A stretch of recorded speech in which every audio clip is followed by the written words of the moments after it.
one of the things that happened for me in Aspen, and I don't regret 1 minute of it, of that.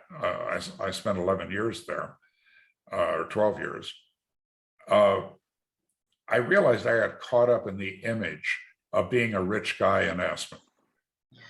Of being able to fly around on a private jet and live in the big house and, belong to the most exclusive clubs and all that stuff. Yeah. And I never realized how I had become captured by the image. And, there's a Zen Buddhist expression that fish do not describe water very well. Yeah. That whatever we're living in, we justify it, we make up a story about it, and we're largely unaware of it.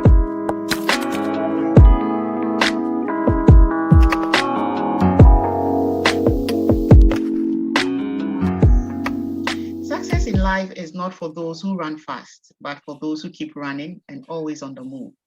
Today's guest dropped out of college after the first semester as a result of suffering the first of 3 heart attacks, then went on and found and led 2 high-impact experiential learning companies with over 1 million graduates, retired at age 46 to a 14,500 square foot home in Aspen, Colorado, with his wife, the love of his life, then lost it all. Robert White will be sharing with us today how he had come from a background of poverty to extreme affluence, lost it all, and still making it. Hello, Robert, and welcome to Podcast with Sheila. Thank you, Sheila. That's quite a summary. When I hear it, I could get alternately depressed and excited. So, yeah. But I'm excited. I'm so excited to have you on today's episode. I read your bio and I was thinking, no, you have wealth of experience to share with us. Normally some of those things, especially the failures, do not show up in my regular bio, but you ask for the truth. Yeah. And particularly for a story about surviving that kind of blow in life, and I do have that story, and I wouldn't want to repeat it, but I also treasure it. In terms of what I learned about myself, about others, about the world, and also I found it to be useful in dealing with my executive clients. Sheila, something that happened for me over the last few years is I figured out that my 6 years in China involved being in front of about 20,000 people, executives in companies there. And because of some things that were happening in my life, I started asking them 2 questions, sometimes only one of them, but most of the time twice. I would wait until I had some trust built up.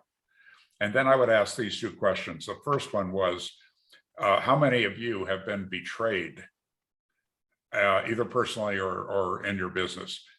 And the answer is 100%. I mean, people were willing to put their hand up in public and admit that they were betrayed. And betrayal includes with it a lot of opportunities for some pretty strong feelings, including anger. Certainly. And the other question was, how many of you are estranged from at least one member of your family, where you don't talk, or if you do talk, it's in very short sentences, that kind of thing. And that answer, by the way, is 70%.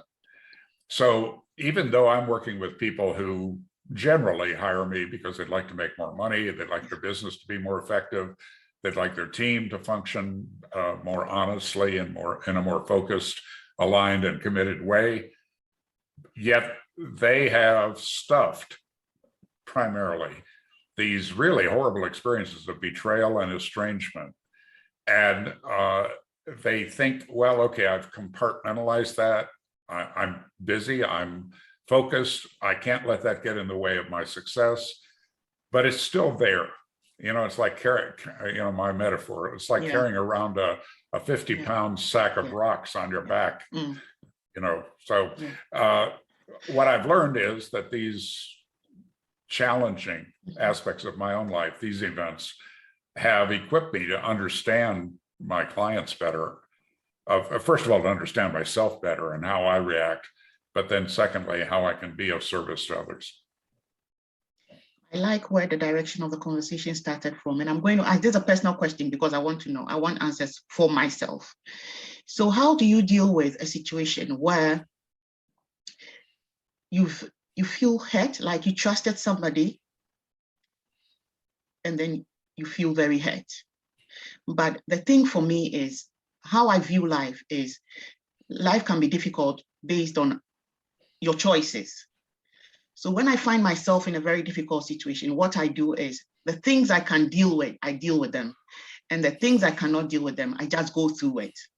So when I find myself in a place of hurt, where I trusted somebody to be there for me, and the person wasn't, what I do is I shut them out. Yep. Completely. I ignore you. I can't have anything to do with you, not even a simple good morning or afternoon. I don't want to do that. I treat you as non-existent, because for me, my mental health, that helps me a lot. So you don't exist to me, so I don't get to think about the issue. But I don't know if that is the best thing to do, because I found myself lately having to do that a number of times. Well, short term, that works. My experience is long term, it does not. I went through a really horrible divorce that I didn't want. One of my friends described it, frankly, as the divorce from hell. The love of my life left me for a lawyer, and there was 3 years of acrimony and lawsuits and every bad thing you can think of. I ended up on the front page of our local newspaper, accused of sexually molesting my own daughters, because that was the latest strategy in American divorces at that time. And so I was really angry. I was really sad. I was confused. I was fearful, particularly of my children's health, mental health.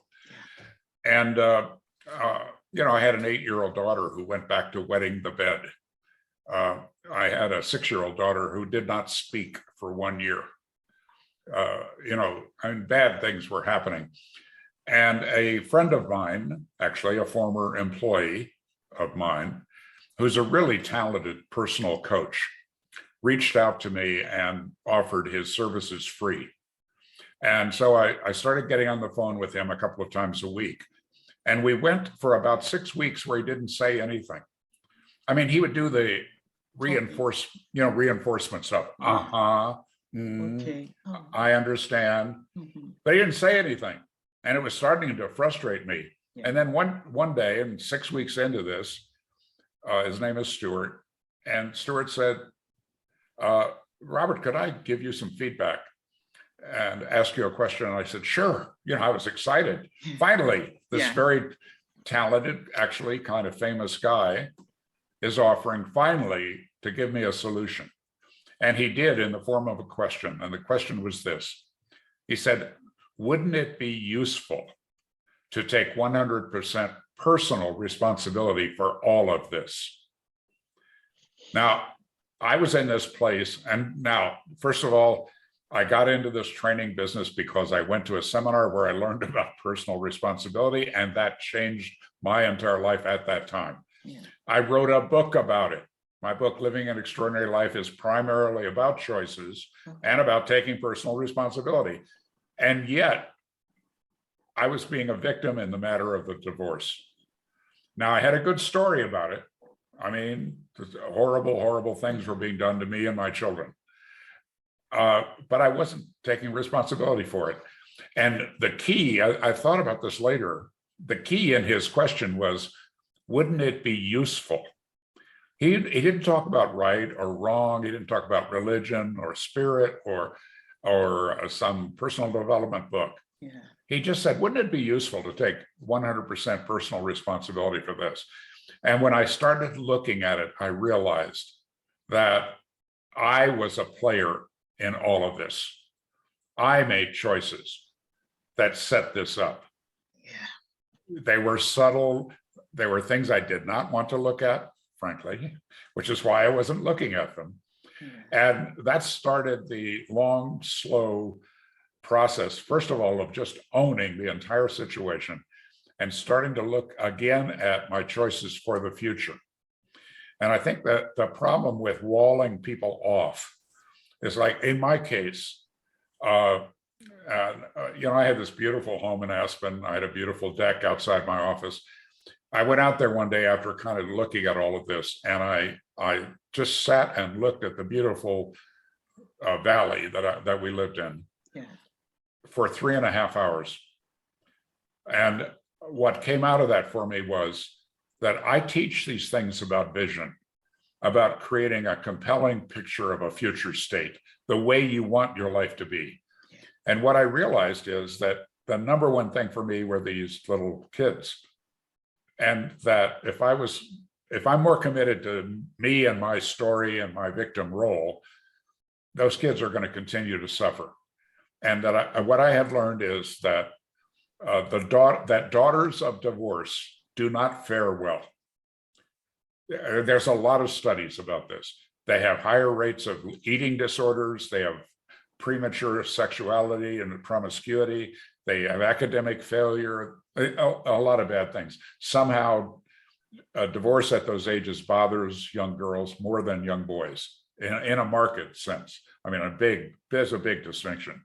And I was seeing that with my daughters. And I realized that if I'm teaching this stuff about a compelling vision, I better live it. And my vision is, and I found out that the only solution to that is not therapy. It is to develop an effective co-parenting relationship with my former wife. Now, I had all kinds of evidence that was impossible. But then I thought, if I'm teaching this stuff, I need to live it. And so I set the goal of creating an effective co-parenting relationship. Now, to my ex-wife's credit, she eventually stepped into that vision and mostly has done a good job at being a good co-parent. And we have these incredible children to show for it. But the key was to first take personal responsibility, to really wake up and realize I can own this all. And then what's my positive vision for my relationship with this woman in service to my children? Now, that means I didn't forget all the horrible things that she and the lawyer boyfriend did to me, and to the kids. But I, at one level, forgave her. I can be in her presence without being reactive, and our children have benefited. And so my experience is that short term, it's pretty good to get away from anything that's dangerous and might hurt you and get some distance. But after that, I think it's pretty important to create the total context and your role in it. We can't, an example is we can't be responsible for world hunger. It's too big a thing for us to take responsibility for, and it's other people. You can only be responsible to hunger, not for it. But you can be responsible for your reaction to it. It's dangerous to use the example of COVID right now. But you're not responsible for COVID. It's there, but you can be responsible about your response to it. Are you going to live in fear of it? And I know people that are living in fear of it, and that's encouraged by governments. That's encouraged by the media. It's not a responsible position. Because if you're in fear, you're not in love.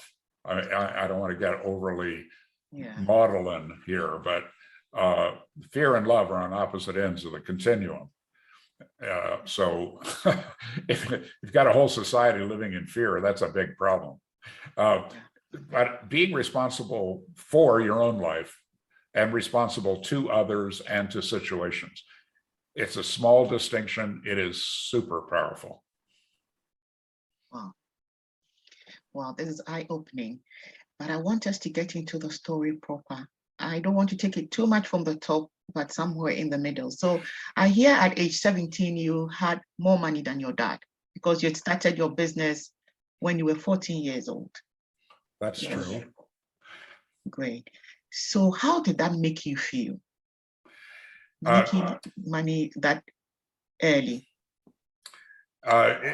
Well, and it included being on the radio and having a top 40 DJ show, music show. So it gave me approval from my peers. I became very popular in my school and actually was named most likely to succeed and, selected for all kinds of honors, commencement speaker, all of those kinds of things. And I was operating from this position of I am not enough. I'm not disciplined enough. I'm not smart enough. I'm not a lot of things. And part of that's being raised in poverty. Part of it's being raised by violent and critical mother. We had 300 students in the graduating class that same year when I was 17, and I graduated number 6. Pretty good, huh? Yeah. I called my mom. I said, "Hey, Mom, I'm number 6." She said, "Why aren't you number 1?" I do that to my children all the time. They told me, "Mom, today I had 9/10." I said, "Why didn't you get 10/10?" Yeah, well, you're doing a lot of damage, Sheila, and we're gonna put you in jail. Parenting jail. And by the way, I've done exactly the same thing with my children. And then most of the time I catch myself because I can hear that echo of my mother, And but what being on the radio, having that success, making that money, acted against that feeling of I'm not enough. It was the first signal to me that, hey, maybe I've got a few things going for me. Now, it took a lot more years to get past and realize I am enough with all of my flaws, I'm still not very disciplined. But it was so helpful just to get the approval of my schoolmates, to be somebody that other people sought me out, for friendships. And so it was meaningful at the time. Wow. I also read that you have 2 successful publications, and then all the proceeds from those publications went into charitable work. Well, the 2 books, the first one, One World, One People, was an expression of our vision of what we want to create through the trainings that we do and the coaching that we do. The second one, the sequel, came because people noticed that there were only a couple of pictures in the One World, One People book of children. So we created this book, One World, One Child. In the meantime, my former wife and I had adopted 2 special needs children who had been horribly abused before we adopted them. So we were caught up in the how do you heal? How do you treat a child who has, in one case, not just abused, but was tortured? The other one was born addicted to crack, cocaine, and had permanent brain damage and a lot of behavioral problems. So in learning how to parent those children, we found out how big the issue is. And so we were able to raise a lot of money by donating the proceeds from the book sales to those charities. Right here in Denver, Colorado is the Kemp Center for the Treatment and Prevention of Child Abuse. And they do marvelous work in research and also in treatment. And it's like a headquarters for therapists that are going to be dealing with these badly damaged, traumatized children. So supporting them. And then both of our children are adopted. We adopted them independently through family connections, but there is an adoption agency in the Western US called the Adoption Exchange. They were so helpful because legally it's a thicket, it's a maze. It's really difficult to get. I don't know about in England, but in America, they make it very difficult to adopt kids. And the Adoption Exchange helped us so much. So me and some of my friends were able to create donations of over $1 million to those two Wow. organizations. So, and it's been it's the small thing I can do. That's commendable, because there are a lot of people like you who wouldn't like to spend their money towards that direction. So yes, this is brilliant, very brilliant. Yesterday, I interviewed one other lady from Uganda who is also helping women, underprivileged women, and she's finding it very difficult to raise money for her projects. So to hear you raise $1 million or more for a charitable cause is very commendable. So that was my highlight, really. It's going to be my highlight for this episode. But let's talk about your accomplishment and your establishment. I know you don't want us to go too much into the past, but let's talk about your accomplishment, your establishment, the lives you touched, and the companies you've built, all of that, from how you became very affluent and how you lost it. You know, I mentioned that I was named most likely to succeed by my classmates. Yeah. However, I spent the next 10 years making them wrong.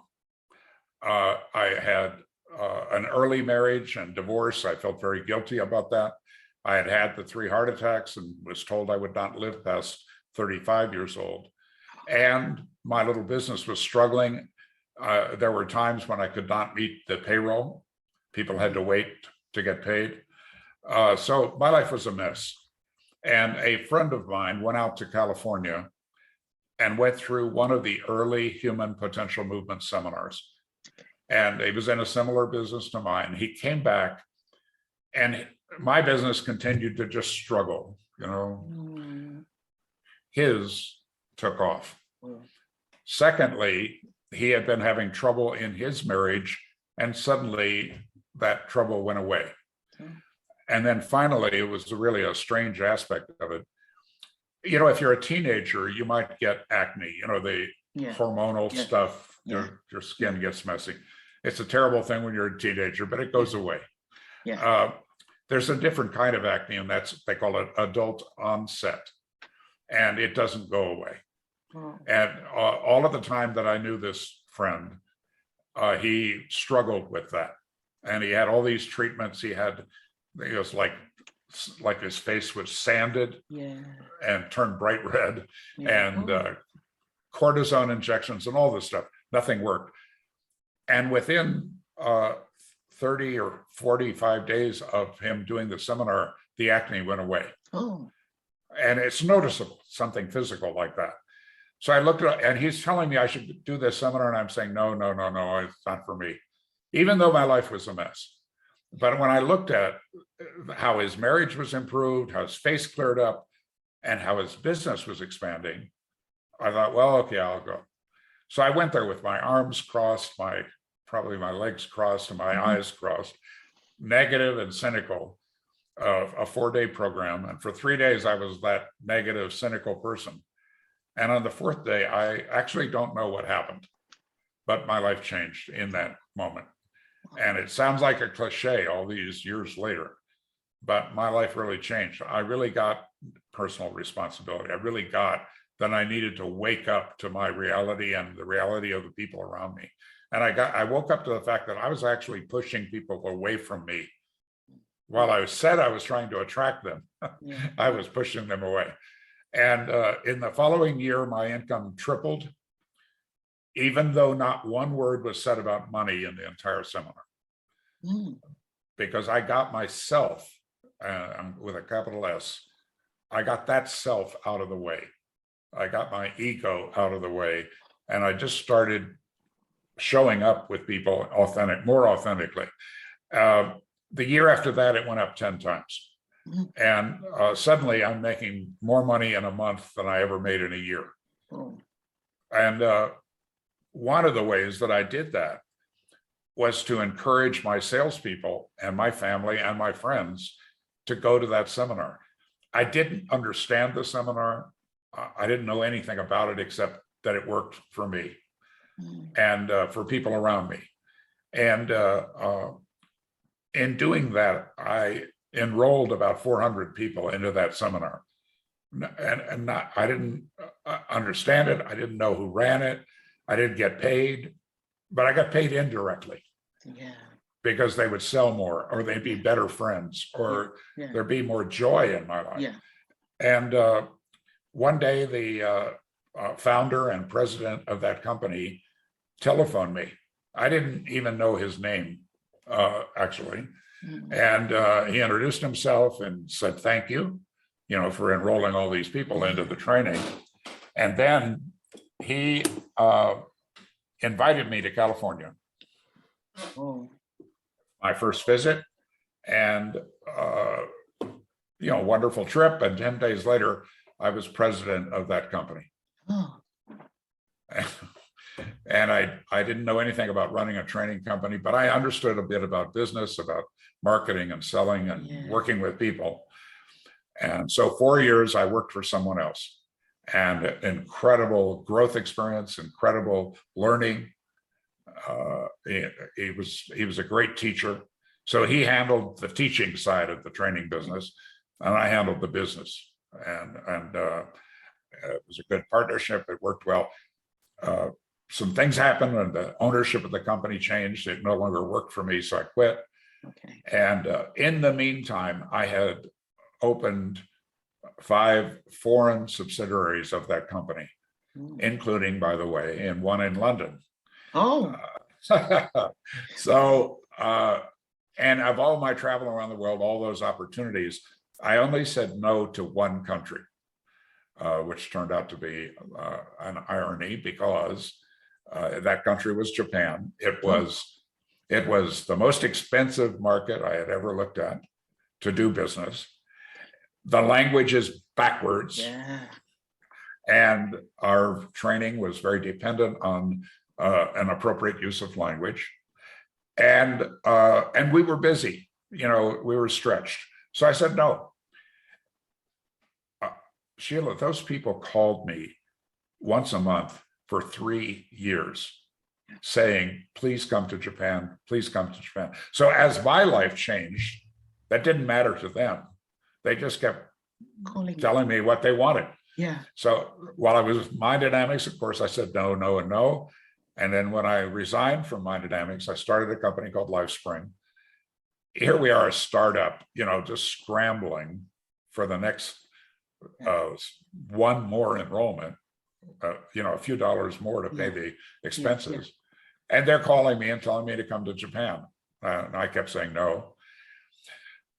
And then for a variety of reasons, I sold that company to the staff, and I sold it to them for nothing down and forever to pay.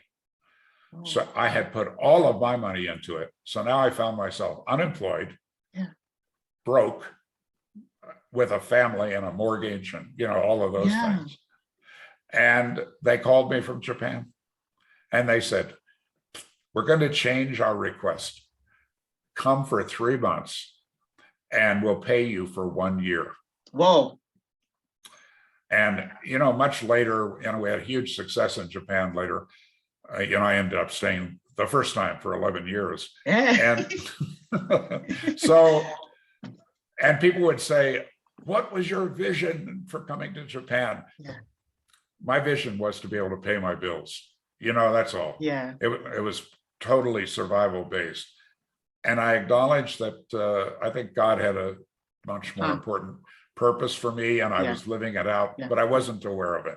Yeah. And so that company, those 2 companies, LifeSpring and Arc International, have a total of 1,300,000 graduates of these high impact experiential learning events, where people get in touch with their authentic self, with who they really are, and their purpose for being on the planet, their vision, and also some pretty practical tips on how to actualize their vision, and some connection to other people. I mean, lots of good things happen. And but that's what resulted in also in a lot of wealth. We ended up with 240 staff, 70 full-time trainers, 15 offices. We were the second largest training company in the world. So I made more money than I ever imagined. I I spent 6 months traveling with the late John Denver.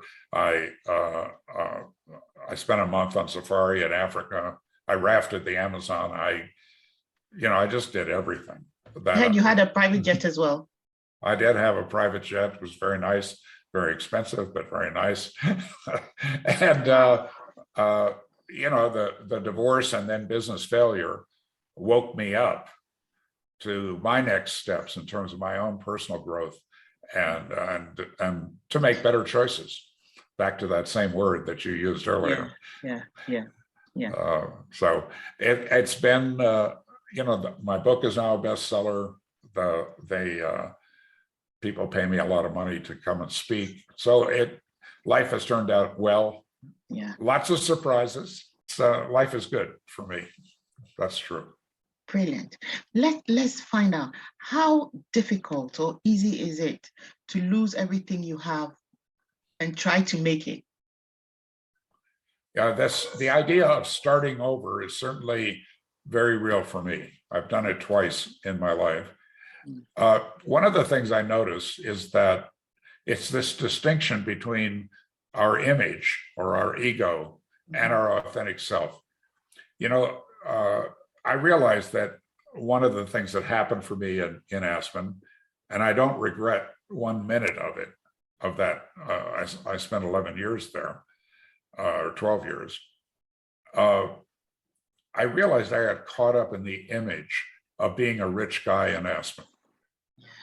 Of being able to fly around on a private jet and live in the big house and, belong to the most exclusive clubs and all that stuff. Yeah.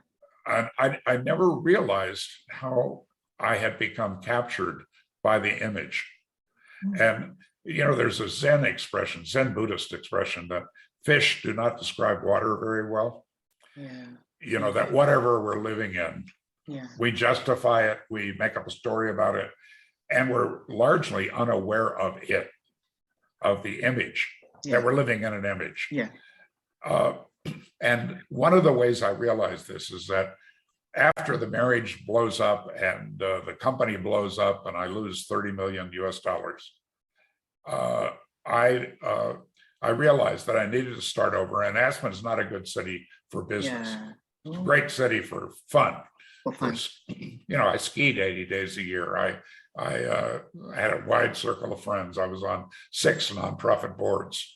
So I moved back to Denver, Colorado. And then I got an invitation. My friend, John Denver, had died. And they started doing a reunion around the date of his death, October 12th. And they would do that in Aspen. And many singers, he had a lot of friends from the music industry, would come, and then his fans would come. Thousands of people would come to celebrate his life and his music. And they invited me, and I didn't go. And what I realized is that it was too painful to go back to this place where I had created this image and show up in a different way. And frankly, in a more humble way. And it took me 3 or 4 years before I finally agreed to go. A good friend of mine and a good friend of John Denver's was an Australian guy named Terry, who put together a film about John Denver's life. And he wanted to interview me on camera. And I couldn't say no. And it was a breakthrough moment for me to go back to Aspen, to this place I actually loved. And deal with that image stuff, to realize that underneath that is I'm still who I am. And I needed to recapture that. I apparently needed that lesson of losing all that money and losing the love of my life for me to wake up. So I think that getting trapped in an image, and that image can be a negative one. That I'm not enough image. And prevent you from taking the next step that you need to take in life. But also it can be a positive image, can look good on the surface. the clothing, the jewelry, the trips, all of that stuff. But to become aware of it, because only when you're aware of it can you deal with it. Can you do something with it, whether negative or positive?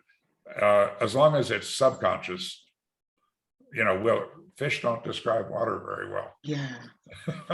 So it all turned out to be valuable, but the process was at times painful, facing up to reality for me. I nearly asked you, but I think you said it in plain words, and it's very clear that sometimes to deal with pain, you have to actually visit the pain. Go back, visit it, and then you'll be able to. That makes a lot of sense. Our physical body sends us messages. Our feelings send us very strong messages. And when we stuff them or ignore them, we're going to pay the price somewhere down the line. Do you have any highlight achievements you'd like us to talk about? Look, I have 8 children. They're out doing well in life. That's really the highlight achievement. I'm proud of my book. I'm writing another one now. Getting a bestseller is not easy, I found out. And so a lot of people saying that they get value from it. That's a highlight for me. Sheila, somehow, it might be age related, I'm not sure. But in the last 3 or 4 years, I'm receiving unsolicited acknowledgement and praise for making a difference in some people's lives or in some companies' lives. And at first, frankly, I would deflect. If somebody said something nice about my work and me, I would change the subject or I'd make a joke of it. But I'm slowly coming around to having some peace about that and some pleasure that I'm glad that I've been able to contribute. It doesn't change any of the mistakes that I've made or my negative self-judgments. They're still there, but it feels really good to have people acknowledge that I've been a positive contribution in their life. For me, I think that is what life is about. How we can make a positive impact in people's lives. That is how I've always lived my life, though.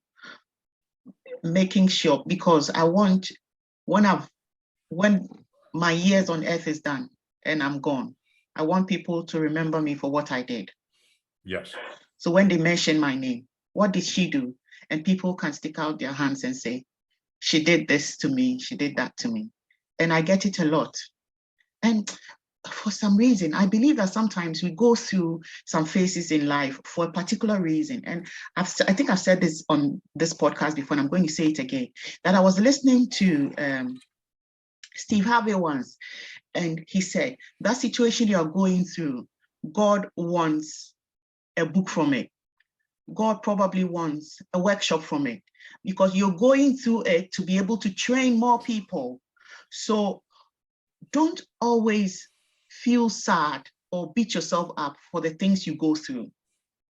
It's probably shaping you up for a better reason. And I remember I've said it so many times, when I came out of the university, I didn't get a job.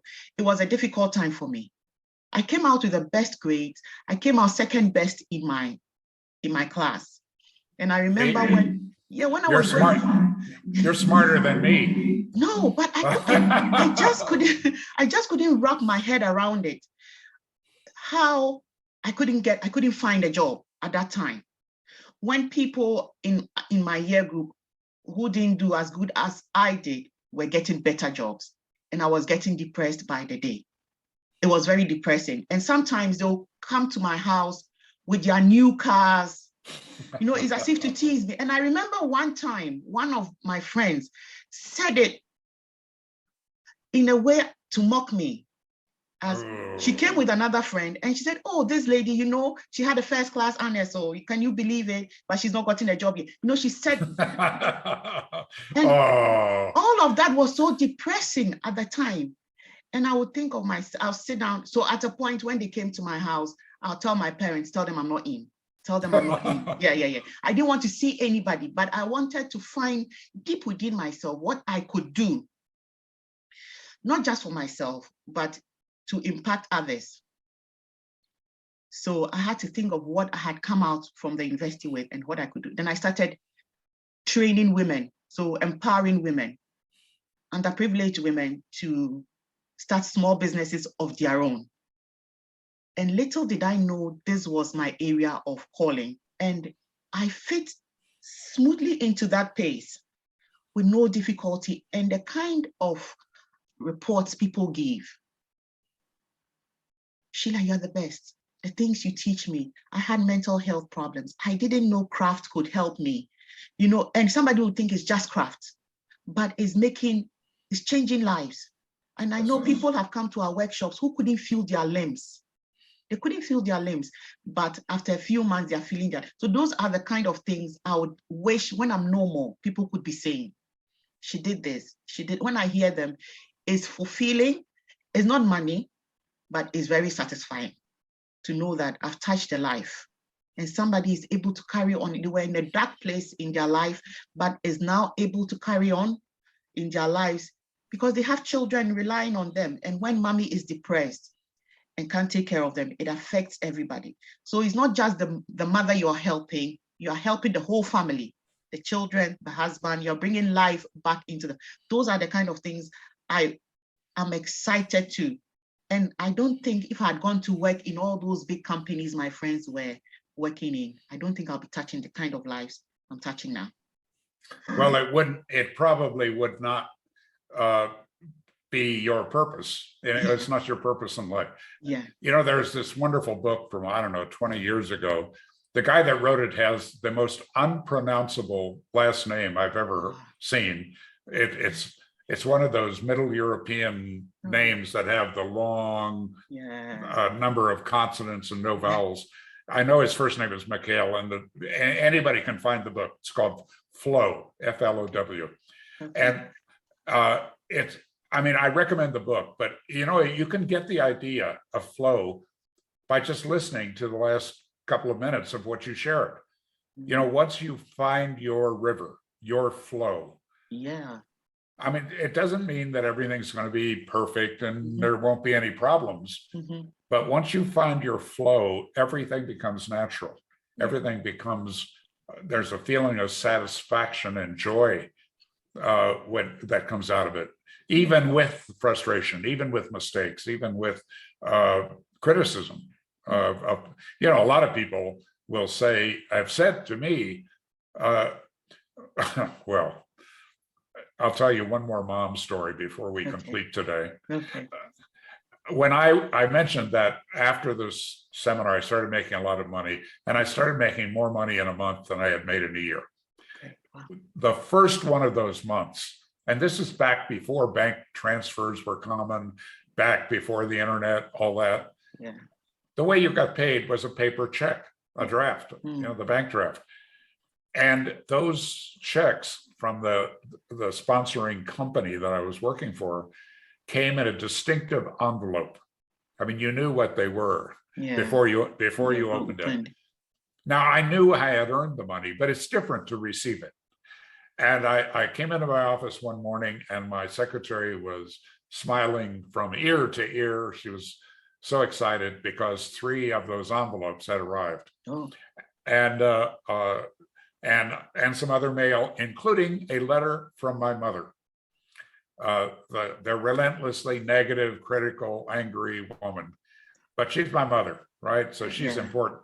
Yeah. She's important to me. Yeah. And she lived a distance away. So in those days, the telephone was considered a outrageous expense.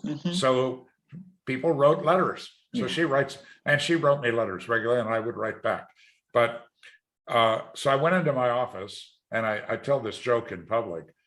Guess which envelope I opened first? Yes. It was not mom's letter, right? It was the 3 checks.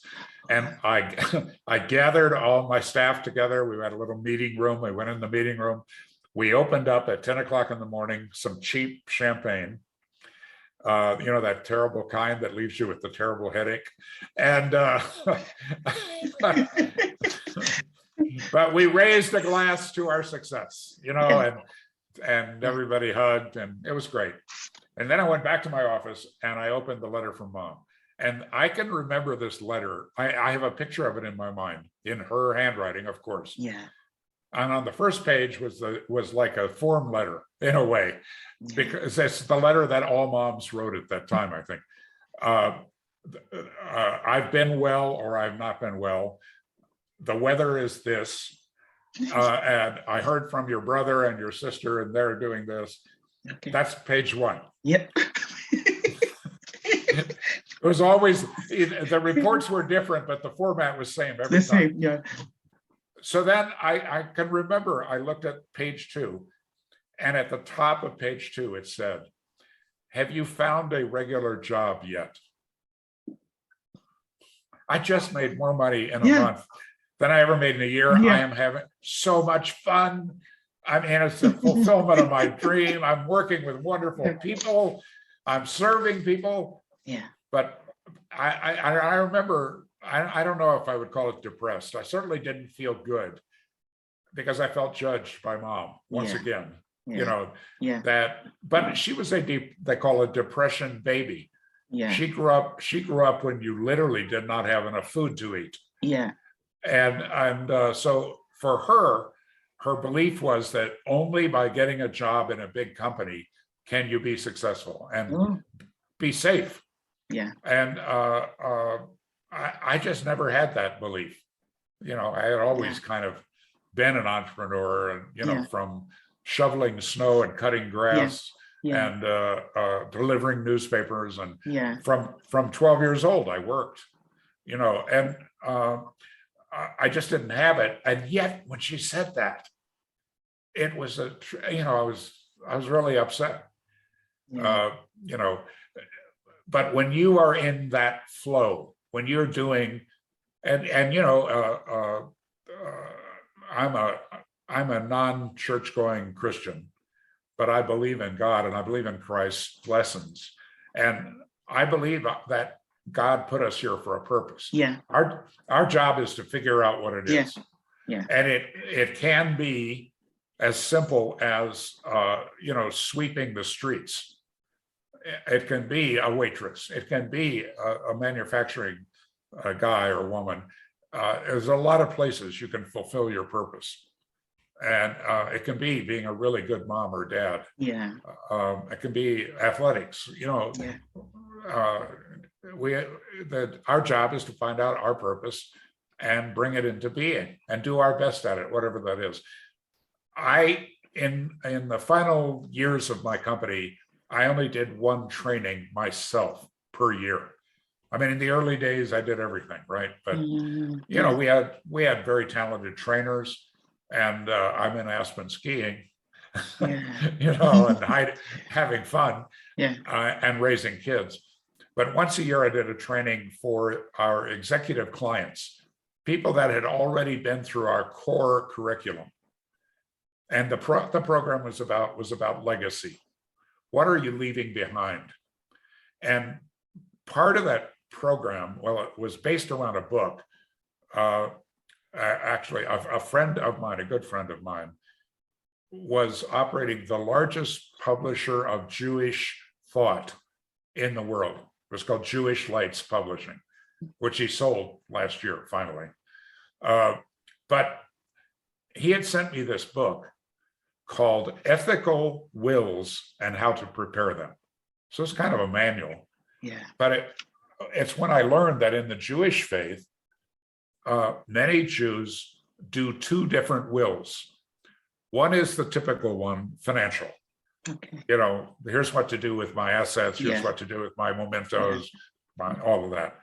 But the other one is about your legacy, your values, what you have learned living this life. Yeah. It's called an ethical will, the ethics that I've learned that work. So that's what the training was based on. And one evening of that training, we did a handout, a piece of paper, and it was a story called The Dancing Toll Taker. This is back, today we go through these toll booths, most of us, it's electronic, Yeah. some sticker on your windshield or Mhm, something. mhm. But at that time, of course, there was somebody standing in a booth. Yeah. And I was living at one time, I was living in Marin County, just north of San Francisco. So in order to go in the city, you go across the famous Golden Gate Bridge. But it's a bottleneck. It's a horrible thing for commuters. And in the morning, they have to wait many minutes to get through the gate. The gate. And what the story points out is that there were like 10 gates that you could go through and pay.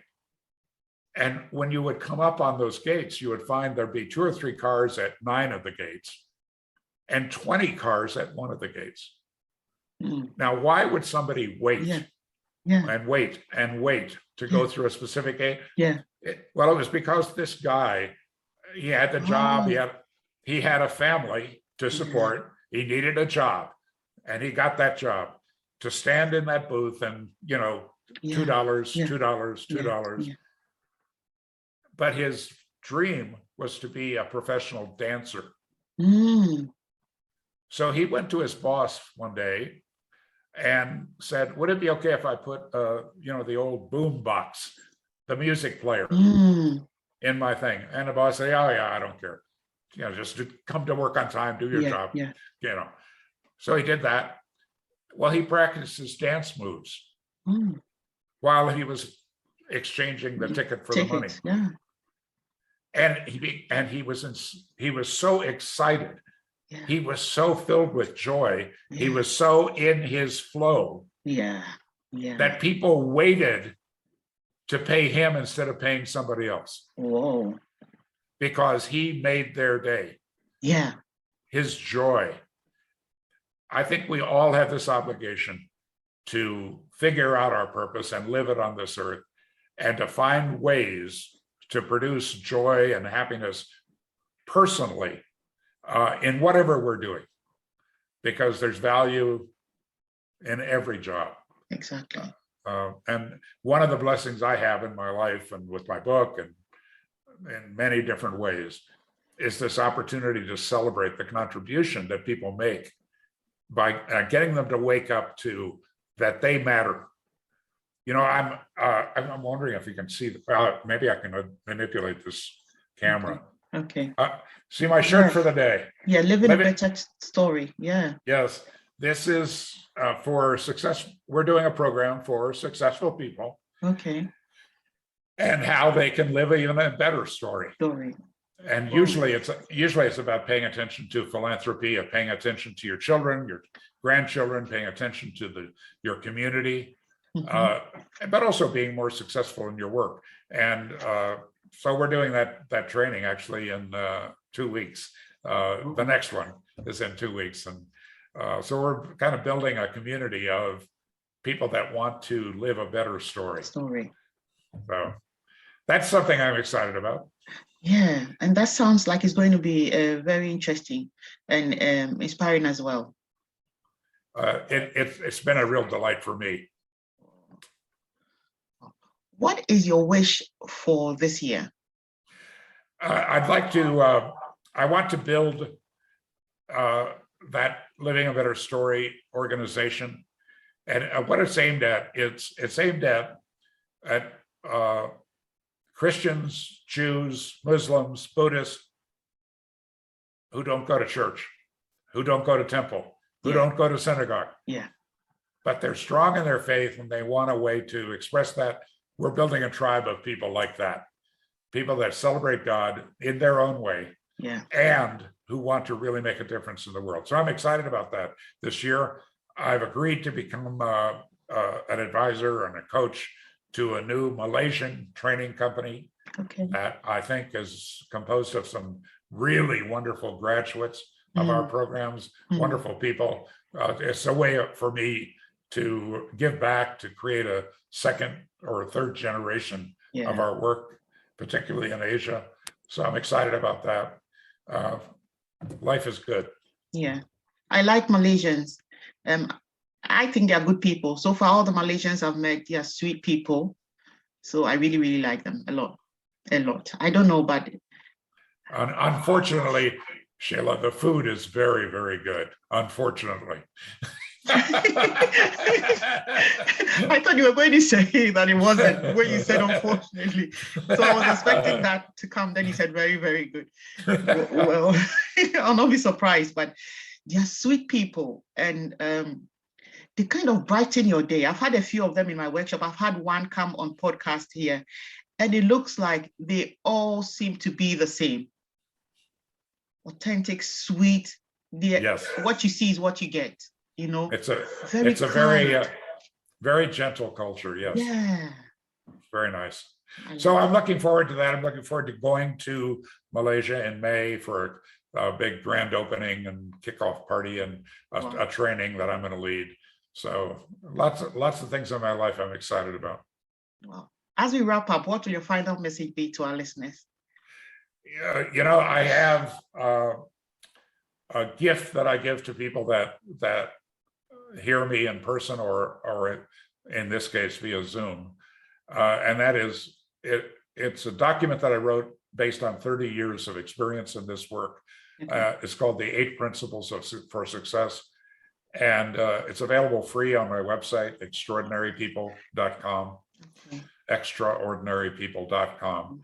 And right on the homepage, you'll see a place to sign up for it.